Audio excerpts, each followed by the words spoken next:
A Genealogy of Modern Racism by Cornel West.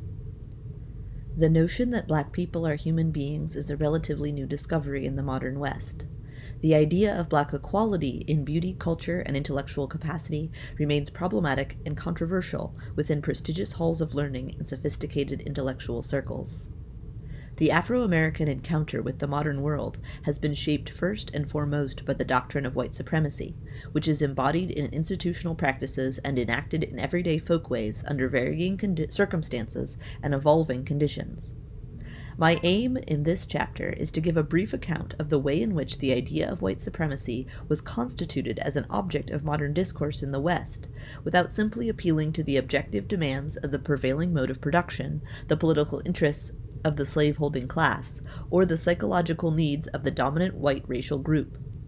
Despite the indispensable role these factors would play in a full-blown explanatory model to account for the emergence and sustenance of modern racism in the West, I try to hold these factors constant and focus solely on a neglected variable in past explanatory models, namely, the way in which the very structure of modern discourse at its inception produced forms of rationality, scientificity, and objectivity, as well as aesthetic and cultural ideals which require the constitution of the idea of white supremacy. This requirement follows from a logic endemic to the very structure of modern discourse. This logic is manifest in the way in which the controlling metaphors, notions, and categories of modern discourse produce and prohibit, develop and delimit specific conceptions of truth and knowledge, beauty and character, so that certain ideas are rendered incomprehensible and unintelligible. I suggest that one such idea that cannot be brought within the epistemological field of the initial modern discourse is that of black equality in beauty, culture, and intellectual capacity. This act of discursive exclusion, of relegating this idea to silence, does not simply correspond to, or is not only reflective of, the relative powerlessness of black people at the time. It also reveals the evolving internal dynamics of the structure of modern discourse in the late 17th and 18th centuries in Western Europe, or during the Enlightenment. The concrete effects of this exclusion and the intellectual traces of this silence continue to haunt the modern West. On the non-discursive level, in ghetto streets, and on the discursive level, in methodological assumptions in the disciplines of the humanities. I shall argue that the initial structure of modern discourse in the West secretes the idea of white supremacy. I call this secretion the underside of modern discourse, a particular logical consequence of the quest for truth and knowledge in the modern West. To put it crudely, my argument is that the authority of science, undergirded by a modern philosophical discourse guided by Greek ocular metaphors and Cartesian notions, promotes and encourages the activities of observing, comparing, measuring, and ordering the physical characteristics of human bodies. Given the renewed appreciation and appropriation of classical antiquity, these activities are regulated by classical aesthetic and cultural norms. The creative fusion of scientific investigation, Cartesian epistemology, and classical ideals produced forms of rationality, scientificity, and objectivity which, though efficacious in the quest for truth and knowledge, prohibited the intelligibility and legitimacy of the idea of black equality in beauty, culture, and intellectual capacity. In fact, to think such an idea was to be deemed irrational, barbaric, or mad. Theoretical considerations: the genealogical approach. I call this inquiry a genealogy because, following the words of Friedrich Nietzsche and Michel Foucault, I am interested in the emergence and Entstehung, or the moment of arising, of the idea of white supremacy within the modern discourse of the West. This genealogy tries to address the following questions. What are the discursive conditions for the possibility of the intelligibility and legitimacy of the idea of white supremacy in modern discourse? How is this idea constituted within the epistemological field of modern discourse? What is the complex configuration of metaphors, notions, categories, and norms which produces and promotes such an object of modern discourse? My genealogical approach subscribes to a conception of power that is neither simply based on individual subjects, e.g. heroes or great personages in the traditional historiography, nor on collective subjects, e.g. groups, elites, or classes, as in revisionist and vulgar Marxist historiography.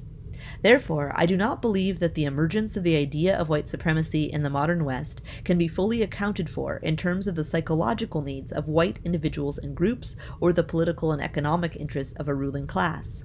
I will try to show that the idea of white supremacy emerges partly because of the powers within the structure of modern discourse, powers to produce and prohibit, develop and delimit forms of rationality, scientificity, and objectivity, which set parameters and draw boundaries for the intelligibility, availability, and legitimacy of certain ideas. These powers are subjectless. That is, they are the indirect products of the praxis of human subjects. They have a life and logic of their own, not in a trans-historical realm, but within history alongside yet not reducible to the demands of an economic system, interests of a class, or needs of a group. What I am suggesting is not a history without a subject propagated by the structuralist Marxist Louis Althusser, but rather a history made by the praxis of human subjects, which often results in complex structures of discourse which have relative autonomy from, or is not fully accountable in terms of, the intentions, aims, needs, interests, and objectives of human subjects.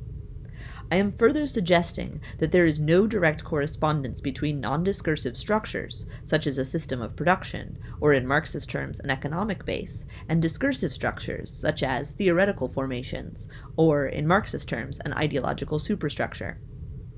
Rather, there are powers immanent in non-discursive structures and discursive structures. Traditional, revisionist, and vulgar Marxist types of historiography focus primarily on powers within non-discursive structures.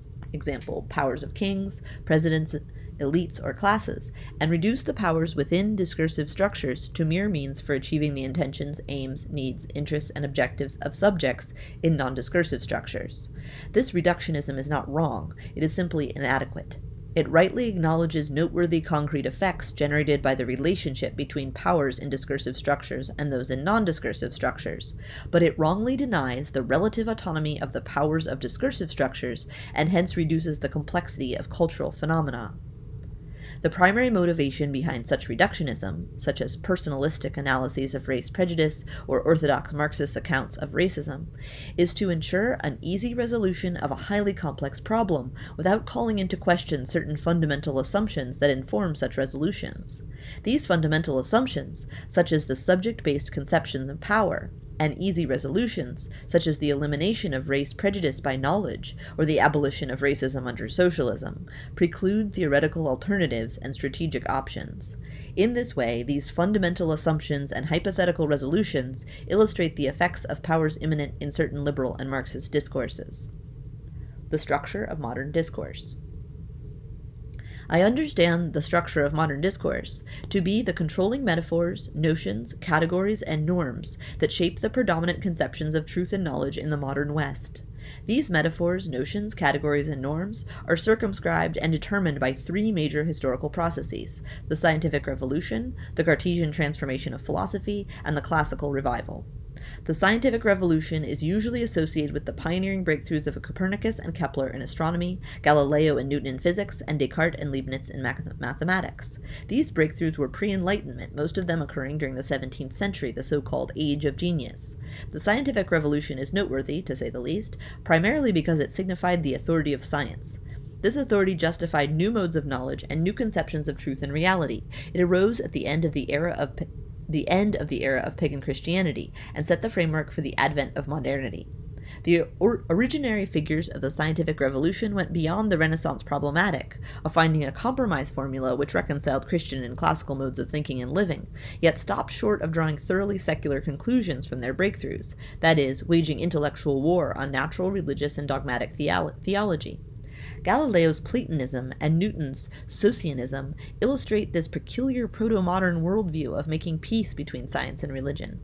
For our purposes, the scientific revolution is significant because it highlights two fundamental ideas: observation and evidence.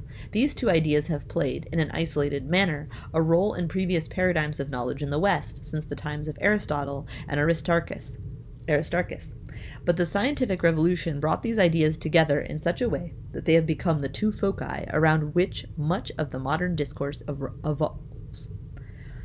The modern concepts of hypothesis, fact, inference, validation, confirmation, and verification cluster around the ideas of observation and evidence. The major proponents of the scientific revolution, or more specifically, of the authority of science, were two philosophers, Francis Bacon and René Descartes. Bacon is noteworthy primarily because of his metaphilosophical honesty. For him, the aim of philosophy was to give humankind mastery over nature by means of scientific discoveries and inventions. He then promoted the philosophical importance of the inductive method as a means of arriving at general laws to facilitate this human mastery. Despite Bacon's acceptance of orthodox religion, his rejection of Copernican theory, and his lack of acquaintance with some of the major scientific discoveries of his time, e.g. the work of Andreas Vesalius on modern anatomy, William Gilbert on magnetism, or William Harvey, Bacon's own medical attendant, on the circulation of blood, Bacon's writings, especially The Advancement of Learning, did much to promote the authority of science. Descartes is highly significant because his thought provided the controlling notions of modern discourse, the primacy of the subject and preeminence of representation. Descartes is widely regarded as the founder of modern philosophy, not simply because his philosophical outlook was profoundly affected by the scientific revolution, but, more important, because he associated the scientific aim of predicting and explaining the world with the philosophical aim of picturing and representing the world. In this view, the fruits of scientific research do not merely provide more useful ways for human beings to cope with reality, such research also yields a true copy of reality. Descartes' conception of philosophy as a tortuous move from the subject to objects, from the veil of ideas to the external world, from immediate awareness to extended substances, from self-consciousness to things in space, and ultimately from doubt to certainty, was motivated primarily by an attempt to provide a theoretical basis for the legitimacy of modern science. Martin Heidegger made this crucial connection between Cartesian philosophy and the modern science in his famous essay, The Age of the Worldview. Quote, "We are reflecting on the nature of modern science in order to find its metaphysical basis. What conception of the existent and what concept of truth cause science to become research? Understanding as research holds the existent to account on the question of how and how far it can be put at the disposal of available representation. Research has the existent at its disposal if it can either calculate it in advance, in its future course, or calculate it afterward as past. Nature and history become the object of expository representation. This objectification of the existent takes place in re-representation, which aims at presenting whatever exists to itself in such a way that the calculating person can be secure, that is, certain of the existent. Science, as research, is produced when and only when truth has been transformed into such certainty of representation. In the metaphysics of Descartes, the existent was defined for the first time as objectivity of representation, and truth as certainty of representation." End quote. Bacon and Descartes had basic differences. Bacon, inductive orientation, and Descartes, the deductive viewpoint. Bacon, the empiricist outlook, and Descartes, the rationalist, mathematical perspective. Despite these differences, both of these propagandists of modern science agreed that scientific method provides a new paradigm of knowledge and that observation and evidence are at the center of scientific method. In The New Organon, Bacon likened his ideal natural philosopher to the bee, which collects its material from the flowers of the garden and in the field, and digests it by power of its own. In his discourse on method, Descartes set forth as a rule that observations become the more necessary the further we advance in knowledge, and, as de Lambert acknowledged in the Encyclopedia, both Bacon and Descartes introduced the spirit of experimental science. The last major historical process that circumscribed and determined the metaphors, notions, categories, and norms of modern discourse was the classical revival. This classical revival, in response to medieval mediocrity and religious dogmatism, was initiated in the early Renaissance, 1300 to 1500, principally with humanist studies in Roman art and Latin literature, such as Giotto in painting, Petrarch in letters, and Dufay in music. This revival intensified during the High Renaissance, 1500 to 1530, which Da Vinci, Raphael, Bramante, and the early Michelangelo in the arts, Ariosto, Rabelais, and Erasmus in literature, and Joachim and Lassus in music. The revival mellowed in the Mannerist era, 1530 to 1600, as illustrated by El Greco, Tintoretto, and the later Michelangelo in the arts, Montaigne, Cervantes, and Shakespeare in literature, and Marenzio, Gabriella, and Frescobaldi in music. The revival was strengthened in the Baroque period, 1600 to 1750, as seen in the works of Velázquez and Rembrandt in the arts, Racine, Milton, and Vondel in literature, and Bach and Handel in music. The classical revival culminated in the neoclassical movement in the middle of the 18th century, with the paintings of David and Ingres, the lyrics of Hölderlin, the tragedies of Alfieri, the verse and prose of Landor, and the music of Haydn and Mozart. The Enlightenment revolt against the authority of the Church and the search for models of unrestrained criticism led to a highly charged recovery of classical antiquity, and especially to a new appreciation and appropriation of the artistic and cultural heritage of ancient Greece.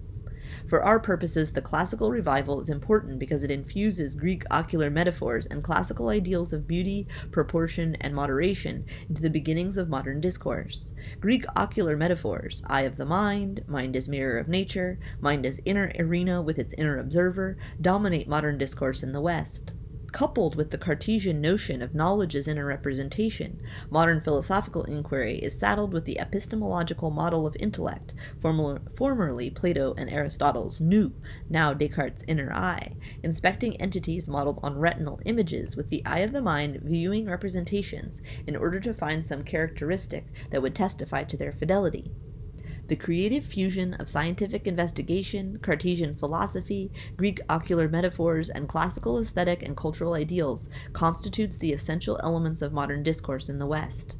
In short, modern discourse rests upon a conception of truth and knowledge governed by an ideal, value-free subject engaged in observing, comparing, ordering, and measuring in order to arrive at evidence sufficient to make valid inferences, confirm speculative hypotheses, deduce error-proof conclusions, and verify true representations of reality. The emergence of modern racism, the first stage. The recovery of classical antiquity in the modern West produced what I shall call a normative gaze, namely an ideal from which to order and compare observations. This ideal was drawn primarily from classical aesthetic values of beauty, proportion, and human form and classical cultural standards of moderation, self-control, and harmony. The role of classical aesthetic and cultural norms in the emergence of the idea of white supremacy as an object of modern discourse cannot be underestimated. These norms were consciously projected and promoted by many influential Enlightenment writers, artists, and scholars, of whom the most famous was J.J. Winckelmann. In his widely read book, History of Ancient Art, Winckelmann portrayed ancient Greece as a world of beautiful bodies. He laid down rules in art and aesthetics that should govern the size of eyes and eyebrows, of collarbones, hands, feet, and especially noses. He defined beauty as noble simplicity and quiet grandeur. In a celebrated passage he wrote, quote, "As the depth of the ocean always remains calm, however much the surface may be agitated, so does the expression in the figures of the Greeks reveal a great and composed soul in the midst of passions." End quote.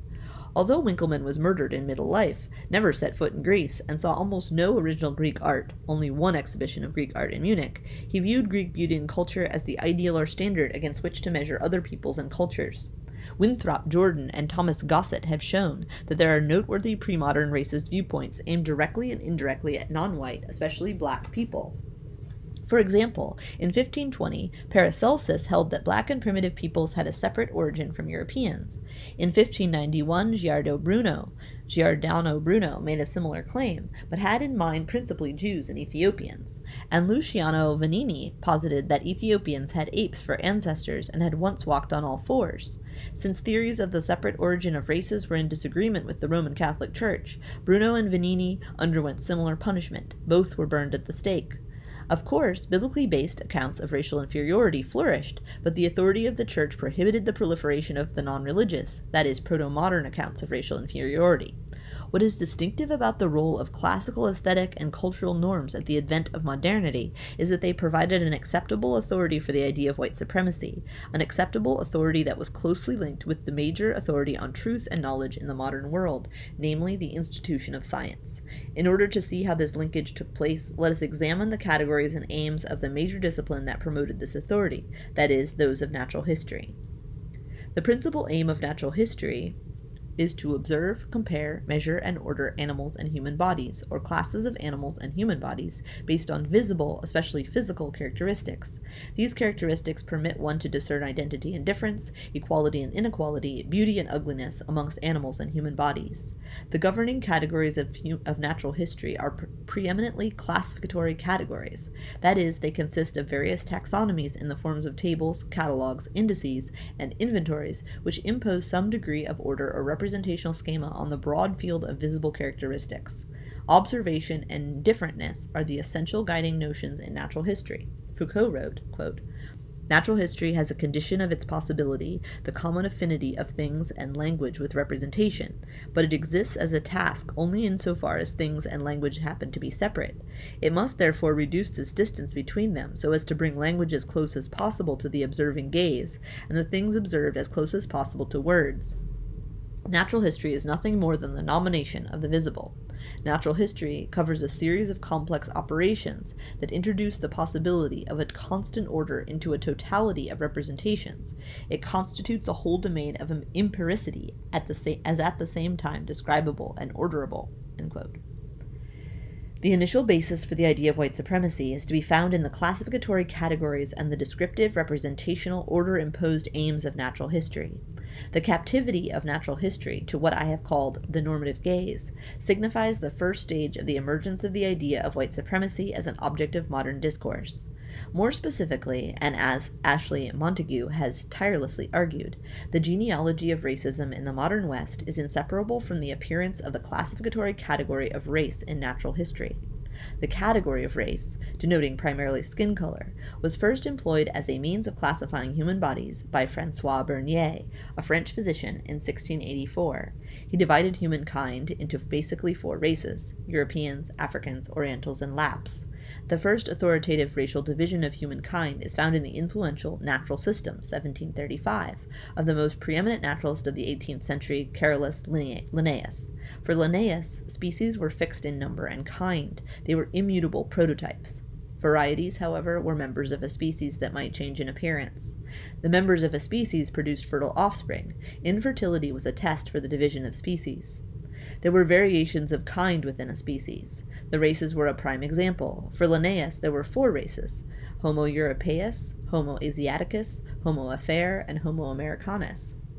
Winthrop Jordan has argued that Linnaeus did not subscribe to a hierarchical ranking of race, but rather to one chain of universal being. Jordan states, quote, "It was one thing to classify all living creation, and altogether another to arrange it into a single great hierarchy, and when Linnaeus undertook the first of these tasks, he was not thereby forced to attempt the latter.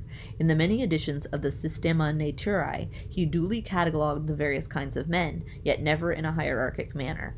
End quote. Yet it is quite apparent that Linnaeus implicitly evaluated the observable characteristics of the racial classes of people, especially those pertaining to character and disposition. For example, compare Linnaeus's description of the European with the African. Quote, "European, white, sanguine, brawny, hair abundantly flowing, eyes blue, gentle, acute, inventive, covered with close vestments, governed by customs. African, black, phlegmatic, relaxed, hair black, frizzled, skin silky, nose flat, lips tumid, woman's bosom a matter of modesty, breasts give milk abundantly, crafty, indolent, negligent, anoints himself with grease, governed by caprice." Linnaeus's use of evaluative terms revealed, at the least, an implicit hierarchy by means of personal preference. It also is important to note that he included some remarks about the African woman, but that he said nothing about the European woman, nor the American and Asiatic woman.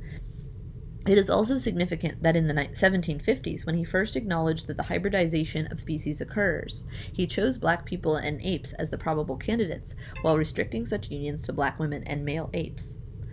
Georges-Louis Leclerc de Buffon accepted hybridization without question in his famous Natural History of Man, 1778.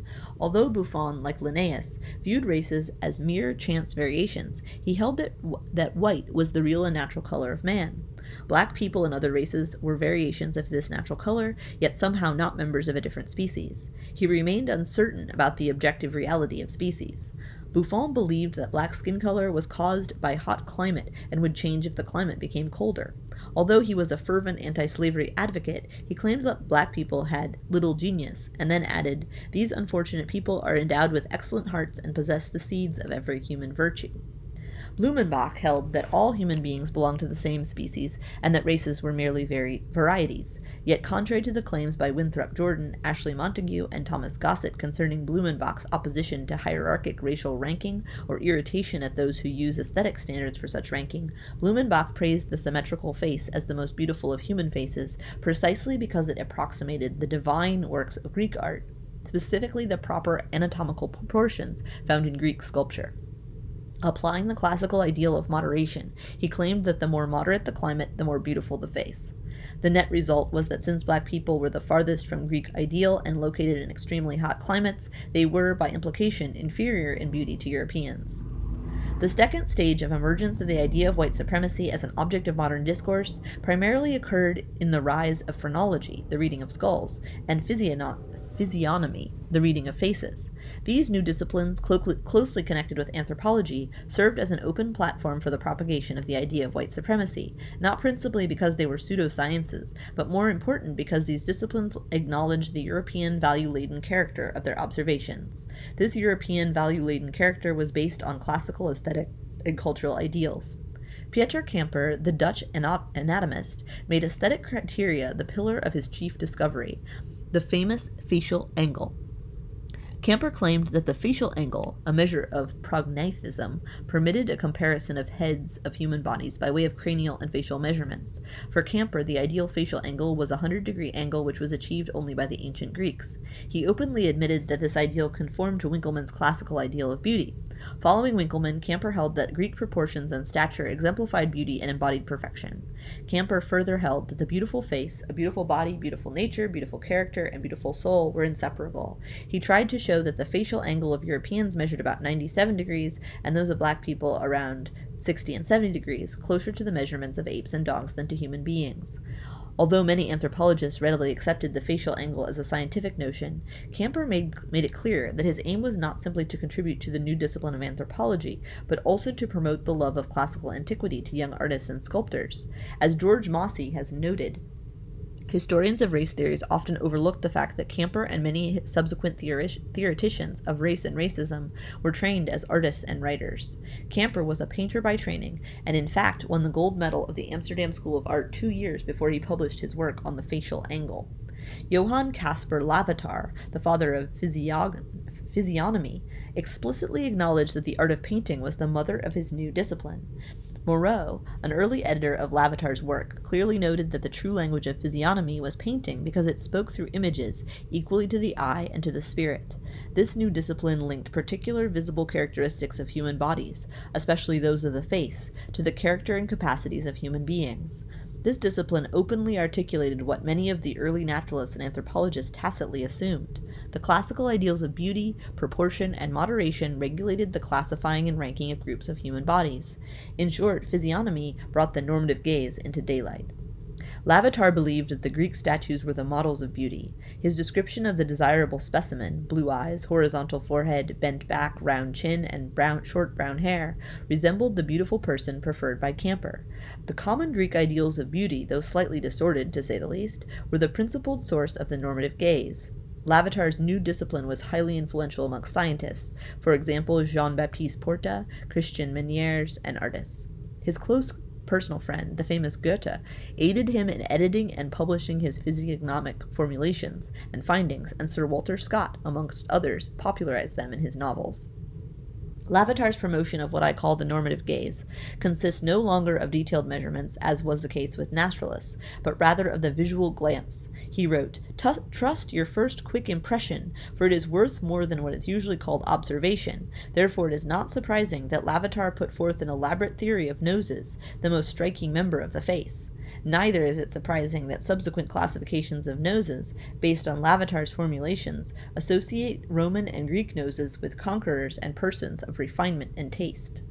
The next and last step we shall consider in this genealogy of racism in late 17th and 18th century Europe is the advent of phrenology, the new discipline which held that the human character could be read through the shape of the human head. Franz Joseph Gall, a highly regarded German physician, argued in 1796 that the inner workings of the brain could be determined by the shape of the skull. For example, he associated an arched forehead with a penchant for metaphysical speculation, a skull arched at the rear with love of the fame, and a skull large at the base with a criminal disposition. In the 19th century, when racist ideology was systematized, this new discipline took on a life of its own with Johann Caspar Spurzheim, Anders Retzius, Carl Gustav Carus, and others. It also aided in allying modern racism with nationalism and repressed sexuality in bourgeois morality. Theoretical consequences. Restrictive powers in modern discourse. A major example of the way in which the restrictive powers of modern discourse delimit theoretical alternatives and strategic options in regard to the idea of white supremacy is seen in writings of radical environmentalists of the period, those one would expect to be open to the idea of black equity in beauty, culture, and intellectual capacity. Yet even those progressive anti-slavery advocates remain captive to the normative gaze. The main opponent of predominant forms of a hierarchic ranking of races and the outspoken proponent of intermarriage in the United States during this era, Samuel Stanhope Smith illustrates this captivity. In his day, Smith stood at the pinnacle of American academia. He was president of Princeton University and an honorary member of the American Philosophical Society. He was awarded honorary degrees from Harvard and Yale. In his well-known Essays of 1787 and revised in 1810, Smith argued that humankind constituted one species and that human variations could be accounted for in reference to three natural causes: climate, state of society, and habits of living. He believed that color may be justly considered as a universal freckle. The normative gaze operative in Smith's viewpoint is located, as in Buffon, in the assumption that physical, especially racial, variations are always degenerate ones from an ideal state. For Smith, this ideal state consisted of highly civilized white people. As Winthrop Jordan notes, Smith treated the complexion and physiognomy of the white man not merely as an indication of superiority, but as the hallmark of civilization. Smith justified this ideal standard and legitimized his normative gaze by appealing to the classical ideals of beauty. In a patriotic footnote he wrote, quote, "It may perhaps gratify my countrymen to reflect that the United States occupy those latitudes that have ever been most favorable to the beauty of the human form. When time shall have accommodated the constitution of its new state, and cultivation shall have meliorated the climate, the beauties of Greece and Circassia may be renewed in America, as there are not a few already who rival those of any quarter of the globe." End quote. Smith's radical environmentalism, along with his adherence to Greek aesthetic ideals, led him to adopt the most progressive and sympathetic alternative which promotes the welfare of black people permissible within the structure of modern discourse: integration which uplifts black people, assimilation which civilizes black people, intermarriage which ensures less Negroid features in the next generation. For example, Smith wrote, quote, "The great difference between the domestic and field slaves gives reason to believe that, if they were perfectly free, enjoyed property, and were admitted to a liberal participation of their society, rank, and privileges of their masters, it would change their African peculiarities much faster." End quote. This theoretical alternative was taken to its logical consequence by the distinguished American anti-slavery advocate, publicizer of talented black writers, and eminent physician Benjamin Rush. This logical consequence was the elimination of the skin color of black people. In a paper entitled "Observations Intended to Favor a Supposition that the Black Color, as it is called, of the Negroes is devised from leprosy," Rush denounced the idea of white supremacy, then stated, "Is the color of Negroes a disease? Then let science and humanity combine their efforts and endeavor to discover a remedy for it." In one bold stroke, Rush provided grounds for promoting abolitionism, opposing intermarriage, who wants to marry diseased persons, and supporting the Christian unity of humankind. In his opinion, his viewpoint also maximized the happiness of black and white people. Quote, "To encourage attempts to cure this disease of the skin of the Negroes, let us recollect that by succeeding in them, we shall produce a large portion of happiness in the world. Secondly, we shall add greatly to their happiness, for however well they appear to be satisfied with their color, there are many proofs of their preferring that of the white people." End quote. Racism in the Enlightenment. The intellectual legitimacy of the idea of white supremacy, though grounded in what we now consider marginal disciplines, especially in its second stage, was pervasive. This legitimacy can be illustrated by the extent to which racism permeated the writings of the major figures of the Enlightenment. It is important to note that the idea of white supremacy not only was accepted by these figures, but more important, it was accepted by them without their having to put forward their own arguments to justify it. Montesquieu and Voltaire of the French Enlightenment, Hume and Jefferson of the Scotch and the American Enlightenment, and Kant of the German Enlightenment, not merely held racist views, they also uncritically, during this age of criticism, believed that the authority for these views rested in the domain of naturalists, anthropologists, physiognomists, and phrenologists. Montesquieu's satirical remarks in the spirit of the laws about black people, and his many revisions of these remarks, may seem to suggest an equivocal disposition toward the idea of white supremacy, yet his conclusion leaned toward support of the idea. Quote, "It is impossible for us to suppose that these beings should be men, because if we suppose them to be men, one would begin to believe we ourselves were not Christians." End quote. Voltaire's endorsement of the idea of white supremacy was unequivocal. In his essay, The People of America, he claimed that black people and Indians were distinct species from Europeans. Quote, "The Negro race is a species of men as different from ours as the breed of spaniels is from that of greyhounds. The mucous membrane, or network, which nature has spread between the muscles and the skin, is white in us and black or copper-colored in them. If their understanding is not of a different nature from ours, it is at least greatly inferior. They are not capable of any great application or association of ideas, and seem formed neither for the advantage nor the abuses of philosophy." End quote. Hume's racism was notorious. It served as a major source of pro-slavery arguments and anti-black education propaganda.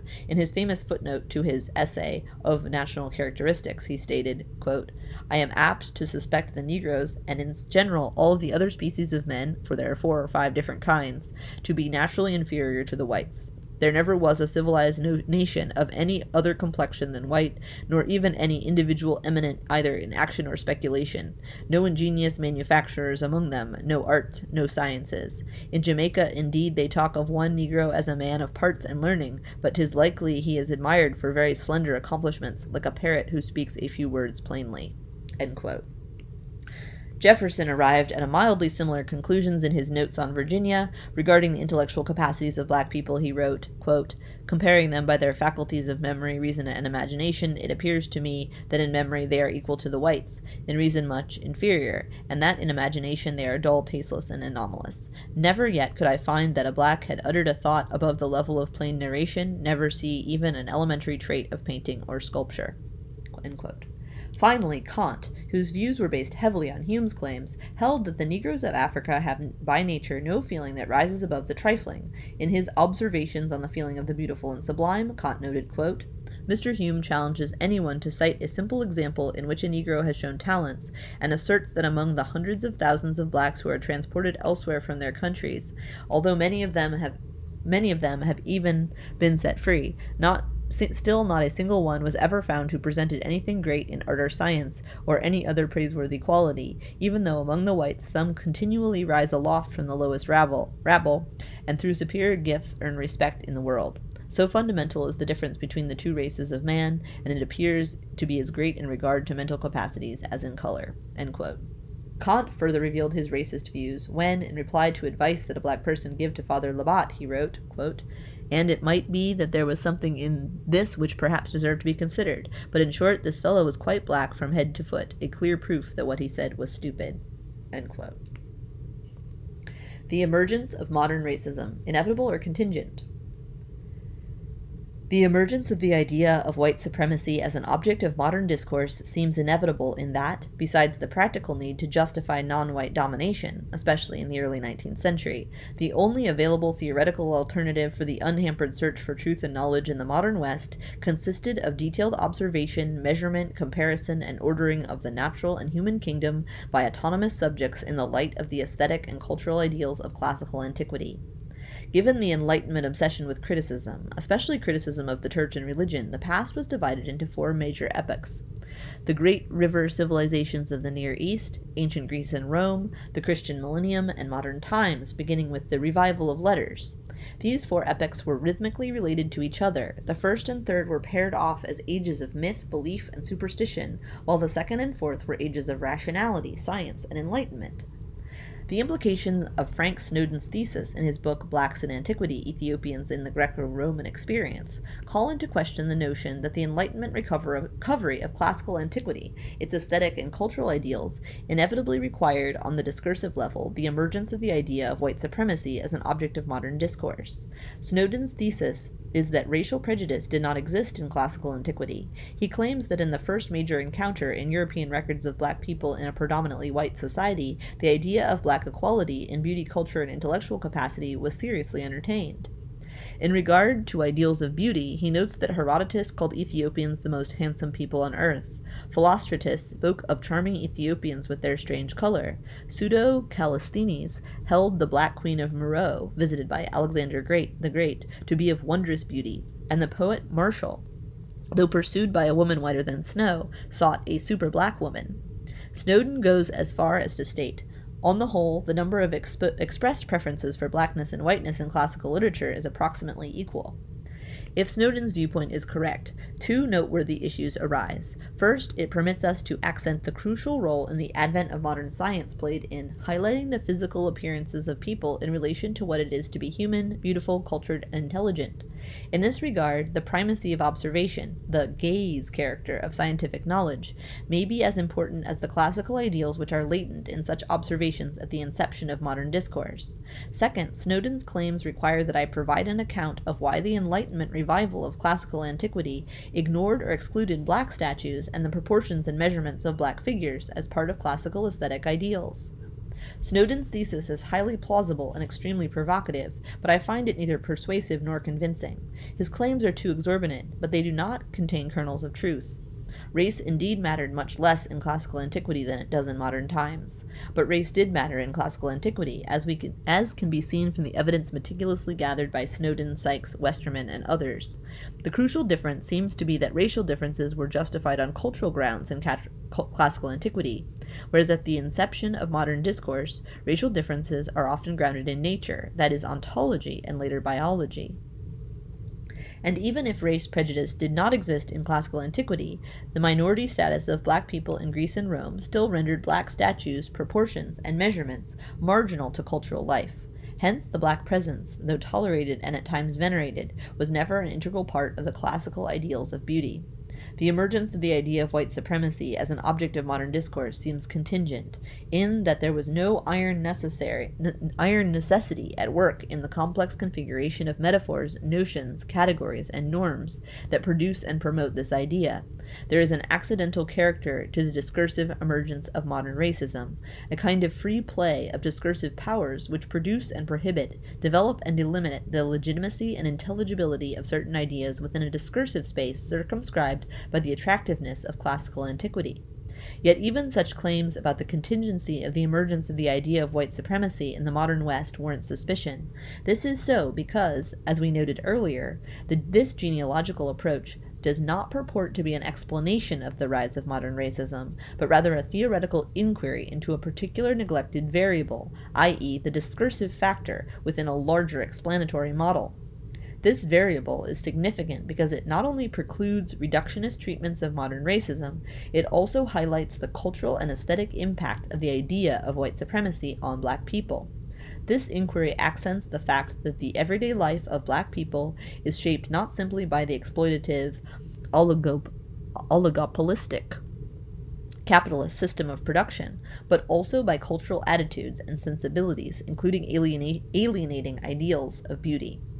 The idea of white supremacy is a major bowel unleashed by the structure of modern discourse, a significant secretion generated from the creative fusion of scientific investigation, Cartesian philosophy, and classical aesthetics and cultural norms. Needless to say, the odor of this bowel and the fumes of this secretion continue to pollute the air of our postmodern times.